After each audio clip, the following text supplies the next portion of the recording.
One of the best ways to elevate your photography and take your images to the next level is by getting a portfolio review. What's a portfolio review? This is a portfolio review.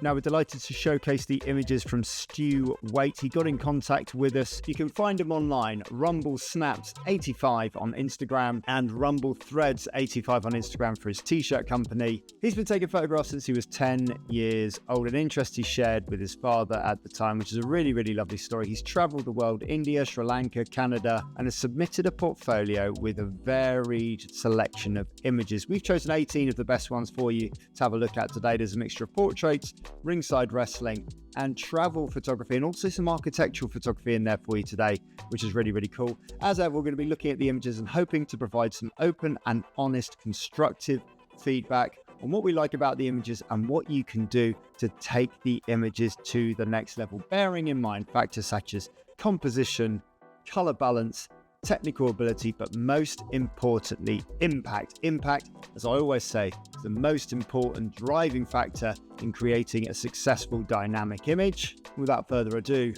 let's jump right in. So we jump right in here with this. So we start off here with an image of the Taj Mahal, a ceremonial sort of memorial to lost love there in India. An interesting take on the Taj Mahal here. And typically it's taken from straight on with really symmetrical leading lines leading you into the shot there. But I like this angle here. It's kind of dynamic, taken on a slightly wider angle lens. So when we start to bring in our guidelines, we can see that if we just look at the towers on either side, so with these guidelines, we can see that this was taken on a wide angle lens, and that's obviously to get as much of the Taj into the frame as possible. When we deep dive a little bit closer into the file, we can see that there's graininess in there. I quite like graininess. I always like shooting on high ISO black and white films back in the day to sort of get ready and preempt a grainy feel to images. It gives it that sort of authentic, aged, timeless feel to it. And I really, really like the highlights as well. The use of the highlights, particularly in this near side tower here and in the Taj itself, is giving it quite a strong tonal range there in contrast. We can see in areas around the tower on the side here, there's a little bit of haloing. And by what I mean by haloing is I mean sort of like a silhouetting, almost like around the edges of the structure itself. You'll see where the areas of the sky go a little bit darker, and that's just where we've been over processing slightly. There's not as much light on this bar tower either here, so both of the towers are slightly in imbalance. When we actually look at the piece there together, we can see that the tower on the left hand side much brighter than the one on the right, and that's giving us a slight feel of imbalance. I do like just a tiny little dots of people just around here, around the bottom and around the top. It's a shame they've been cropped up a little bit there, but I quite like the fact I like the fact that the people have been kept in there. What that allows us to do is give a real sense of scale to the object. So when people are in your landscape images, we can actually look at it and go, okay, I can imagine how big that thing is in terms of scale and in terms of context. But a good attempt at doing something different, and a good use of the corners to try and drive those two towers up either side into the middle of the frame. Next up here, we've got a travel image here. It's quite a dark travel image. Some of the darks have gone very black in the frame, particularly around the bottom left hand side here. What I found really interesting about this though is your point of focus, and therefore your point of interest is really clear on this shot. And it's this lady in the foreground dressed in white with a white veil on, so that she's standing out against that black background. Really appealing there. I like the processing on the face so that we can see clear detail in there, and just her look over the shoulder there. We're just wondering what she's thinking, what the crowd are going towards, and what her thought process and what's going through her mind in that moment. I'd like to see her even more isolated.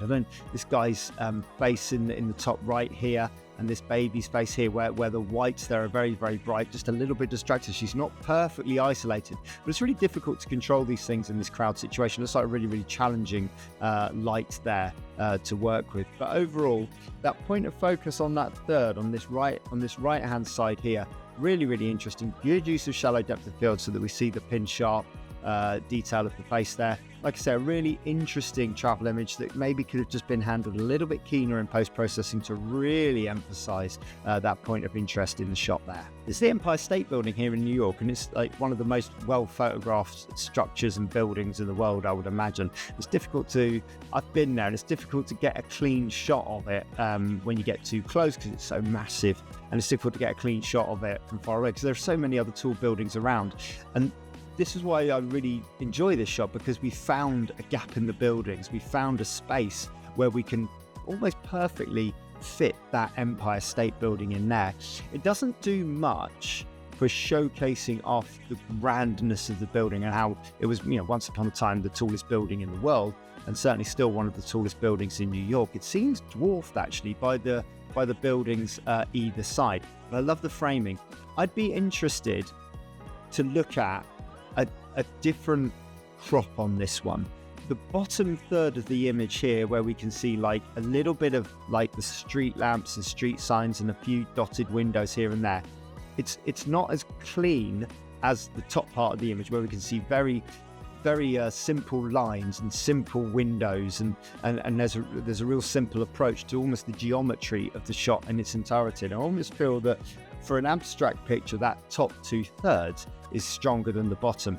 I like the inclusion of the Victoria's Secret advert in the bottom left-hand side. Almost want to see a little bit more of that. So in post-processing, just to heighten that up just a little bit, to add a little bit of context to the picture and give us another point of interest to sort of look at as we look around the image, because some of those darker tones have fallen a little bit too dark. But overall, the observation of this image and trying to do something different with a well-photographed building is to be really well commended there.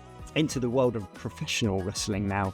And we've got Doris there on the drop kick. Now, you mentioned in your email how you like taking images from far away, and not necessarily ringside isn't the most favourite thing that you would do. So this one has been taken far away on a slightly longer lens. I like doing that too, to be honest.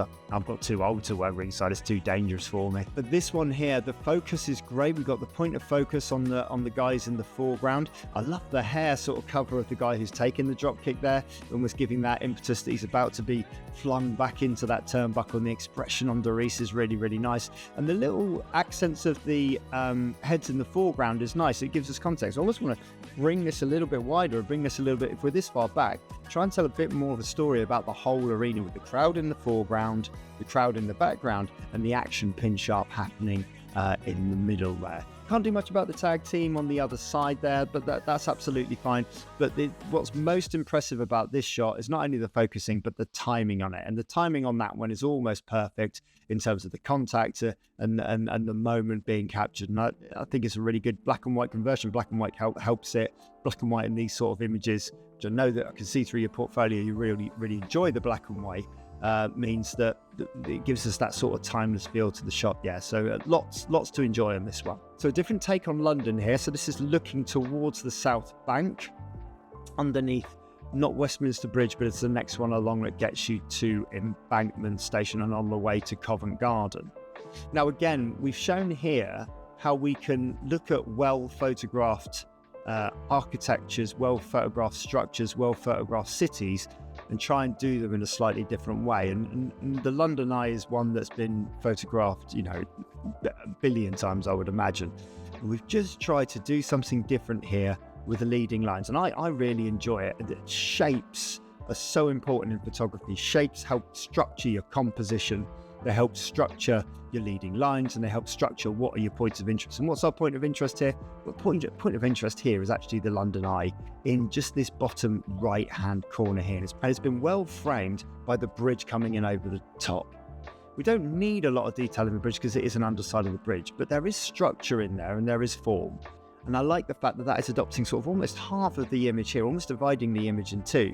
So we've got this framing to the top half of the picture and then all of the detail in the bottom. It's a shame, and again, it's not something that you can affect really. It's a shame it's a little cluttered in the bottom with these structures right in the middle here.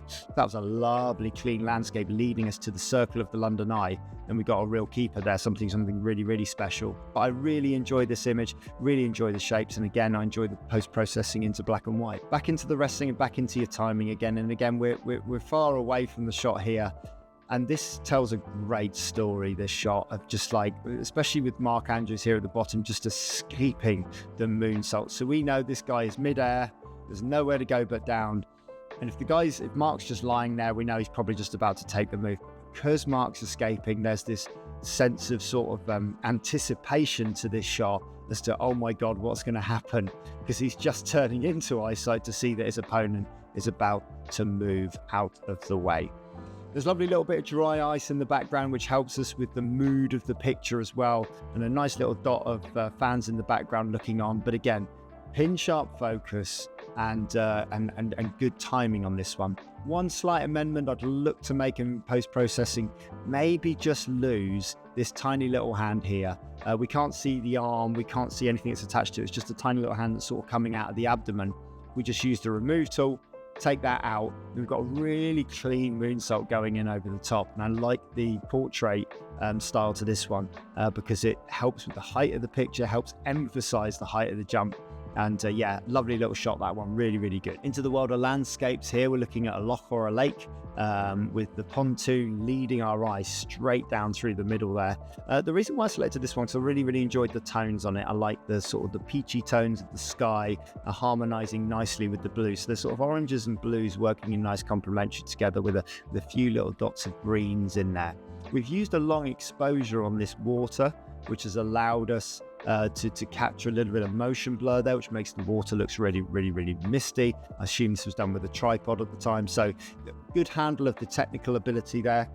I wonder whether we can't bring this crop up just a little bit or go a little bit wider on the whole piece. That if we go even wider with our angle, that would really, really draw a strong triangle from the pontoon in front, a much stronger triangle than the one that we currently have, which would occupy more of the lower third and invite us to really look into the distance there and into the detail. And maybe have a look at stack focusing, where you take different levels of exposure in successive shots to get a bit more detail in that background, get a little bit of detail in those trees and a little bit of detail just coming across there through the landscape where some of the areas have gone quite dark. The landscape photography, really, really tricky. It gives me a feel of a moment in time. It makes me want to go there, it makes me want to visit there, and that's half the battle with these landscape sort of travel shots there. So really enjoy this one, particularly the color harmony on this one. Same again, here we go from ringside, and again the timing is great. The shape and the form of the guy giving the move above is great, and it just really, really good timing. A fraction later, we may get those feet just landing on the back there to give us that super piece of time in there. Normally I'd say like the referee and the camera guy are offering a distraction. I'm not so sure in this instance. Again, I like looking at images and thinking, okay, where's the foreground, where's the midground, where's the background? Well, the referee and the camera guys are providing us with a foreground. The midground, the point of interest there is the action happening in the ring, in the background of the fans looking on. Good conversion to black and white again. Have an experiment, have a look at it in portrait and see what it looks like isolated against absolutely everything else. I think that's going to be a slightly stronger image. We come in from either side and just have a look at that shot there as a portrait. I think that's an absolute keeper there, but really, really well done on that.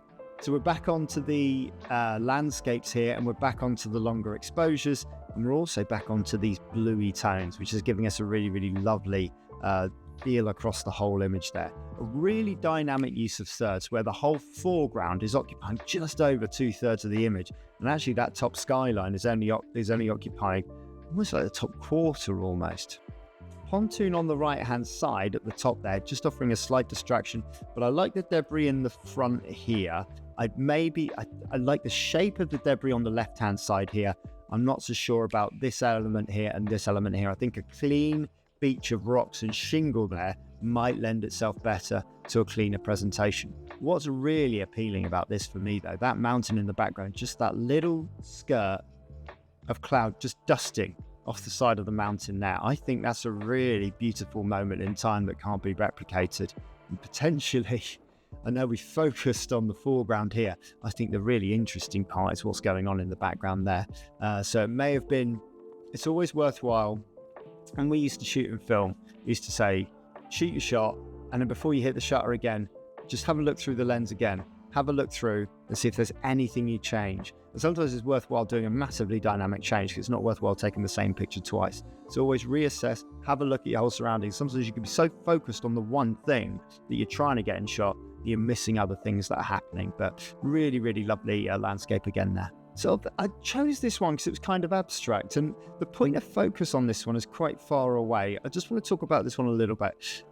The waves crashing together here, it's been taken at, I assume, at night time, because it's very, very dark in the background, potentially maybe with some on-camera flash, I'm not sure. The point of focus is quite far away, and where we're focused on the background, we've actually managed to make the sea look like something completely different. And I think as an abstract shot, that's really interesting. Not too keen on the amount of foreground we have in here that's all out of focus because we're using a wide aperture. I'm not sure that's leading the line in here, but I think there's an idea here. If we were to maybe take a longer lens, maybe use a slightly a depth of field that accommodates for more of the image, something from maybe f16 upwards, and experiment with the flashing, experiment with trying to create shapes and forms with those waves that don't look like waves, because this is like an advert for milk, sort of everything sort of splashing together there. I just thought it was really interesting and well worth an experimentation there. So sometimes take those ideas and then think, okay, I've done that. How could I do it? How can I take it further? How can I do something different next time? What do I like about it? And how can I focus on that? This area around the middle here is something I'm really, really drawn to from an abstract point of view. Simple portrait here, shallow depth of field. Overall, not a whole heap of light in the face. It's important to be trying to be aware of where your light is, even when you're shooting outside on a cloudy day like this. It feels like we're potentially on a cloudy day with the sun right above. So be aware of your surroundings, be aware of where potential reflectors are in the form of a reflector you can take or a white builder you can have to bounce a little bit of light back in. The point of focus here is great because it's right on the eyes, which draws us straight into the image. Could have gone for a symmetrical composition on this one because you're looking straight down the middle of the lens, but we've gone for the one slightly to the right hand side, potentially because we can see the shoulder here. I find the strap at the bottom here a little bit distracting, to potentially cover that shoulder there with hair or just come slightly above it. And I'm not sure that it needs the hand and the blow of the kiss. I think that there's more interest in this space if we just get the subject to look straight down the middle of the lens and just see the face and observe it for what it is. Sometimes these forced expressions can be a little bit too much and take us out of the moment. And we've chosen to go colour on this one. I think with the face, with the freckles, with the colour of the hair, the tonality in there, potentially a black and white conversion on this would look really, really lovely. So have a look at it again and try and just, with kids sometimes, just getting them just to sit, just to stare, just to look at the camera, just to say little things to them that get tiny reactions rather than getting them to do forced things, you can get a more believable portrait. But a good attempt here, and a lot of the quote unquote rules of photography being followed. So just keep experimenting with it, keep working with people, because great portraits don't happen in the camera. Great portraits happen on the relationships that you build with people. Another nighttime sky here, a really tight aperture on this one. I'm guessing f22. We can tell that because of these starbursts, these natural starbursts that we see in the lights on the bridge. And there's a little bit of motion blur, a little bit of movement for some of the people moving around there, which I actually found really interesting there. Almost like a Lowry, really. I found that really, really interesting. Just looking, I found myself looking more at the people in the foreground and having a look at all the people sort of sat down and posing for photos and chatting, and there's little smiles you could just pick out, and then ones that you couldn't, and then certain people were still and certain people were really moving, and I found that whole element to the picture really, really interesting, and it works because the top half is so grand, so contrasty, has those little spotlights, creates the mood of a warm summer evening, and then you've got everyone there in the foreground. I just found that a really, really intriguing shot. Ridgeway on this one, I wanted to talk about this one. I loved the fact that you chose to shoot this differently. I love the pose in the foreground. This bright spot here under his arm is just a little bit too bright, and it's just distracting, which is a shame. But I want you to pursue this idea, because this idea of wrestlers looking at their opponents, looking over the shoulder, you can get some really interesting observations here. Good shallow depth of field, so the rope we can see, which we want to see for context, but we just need to work on that exposure, work on controlling the technicality in the camera. there's a real idea in here, and I want you to pursue it. Don't give up on this one, because I think this is different style of work, and that sort of back to the camera, looking at the opponent. I think that's a look that a lot of wrestlers would go for, and a really, really appealing one. So have a rework on that one. It's a good idea, this. Yeah, the man like Doris. And look at this, looking straight down the middle of the lens. What a character portrait this is. Love the choice to go wide angle on this one, and I love the expression. All of the interest here for me is in the top half of this portrait. That's your portrait right there. I think that's an absolute keeper. It's almost like an 80s style sort of boxer character image from the era of Tyson and Buster Douglas and all that kind of stuff. Love the expression. The crop for me, just trying to avoid cropping through limbs, cropping through anywhere where there's a bend, any wrist, any elbow, any knee. I try and avoid cropping through there. So if you can get him to do something with the hands there, or just trust yourself and get even closer with that crop, and just trust the fact that the shoulders are on point. You know, all of the muscle details in there. It's really symmetrical. Just come in a little bit tighter on that one. But what a great character portrait that is. Again, good timing on this one, and I wanted to commend it because it's been shot in a really, really low light arena.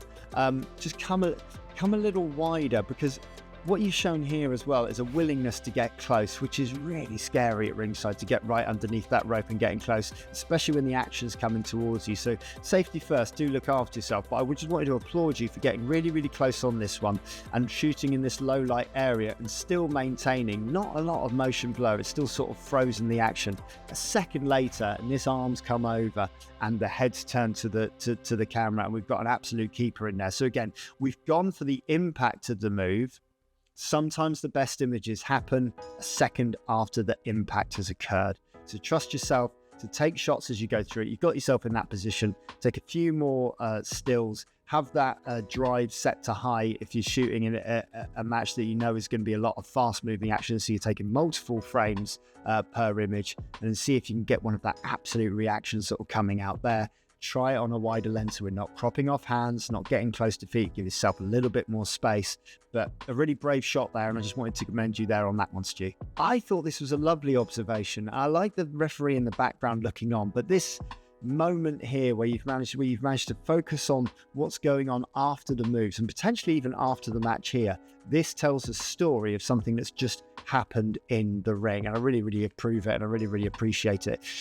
Potentially, I mean, I like the referee in the foreground. There's a tighter crop in here, potentially, maybe just getting in close. But again, I wanted just to commend you for getting in close and showcasing emotion from a wrestling match, which is what, you know, wrestling matches are all about. They're all about trying to convey emotion, about trying to tell a story. And your part in the process here has helped that in this instance. This is like a difficult, I can see you've got fluorescent lights working with window lights, probably why we've gone black and white conversion. But to get this moment, of this jump in this match, in these lighting conditions, is really commendable.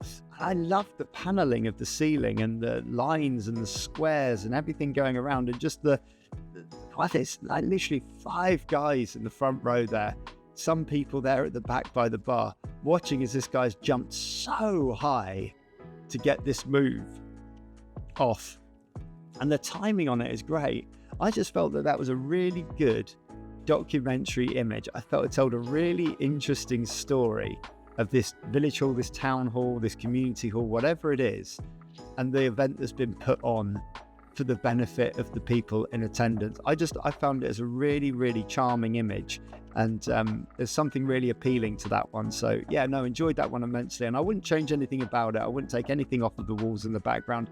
I like seeing the community centre in the way that it's been built and the way that it's been laid out. I love the smattering of fans on that left-hand side of the ring. I like the guy just laying there ready to take the move, and of course I love the shape of the guy performing the move in midair. Great timing on that one. I just really enjoyed that image. Thought that was lovely. And yeah, last one here, Robbie X, my nemesis. I've never taken a good photo of Robbie X.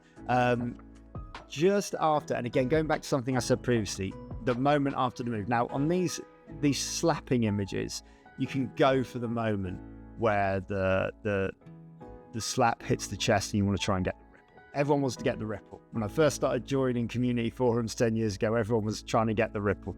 What you've got here for me is something more interesting. The moment just after the slap's been hit, the intensity there from Robbie looking across, but most importantly, the reaction there of the guy who's just taken the slap. The single light in the background, really, really dimly lit, just drawing our eye into the brightest part of the image, which is the guy actually taking the move, who's the guy giving the biggest reaction. Maybe lose these little bits of highlight in the background there, I'm not so sure. But again, a good feel to the image, and I'm getting a real sense of feel and emotion and mood from your images, which is really, really appealing. So there's the images of Stu Waite. You can follow him on the Instagram at RumblePix85. Really, really interesting portfolio of work. I thank him so much for sharing it with us today. If you'd like a portfolio review, you can get one. You can email me, portraitofawrestler@gmail.com. We'll have a look at your images and we'll maybe feature you on the channel at a later date. If you've enjoyed this video, leave a comment below. What was your favorite image from his portfolio review? You can have a look at some of the other videos coming up here, and you can find out more about lighting and posing and being a photographer and all those things. Download my free posing guide at nofussmus.com, and there's a bunch of training content on there for you as well to help take your portraits to the next level. Thanks very much for watching. We'll see you all soon. All the best.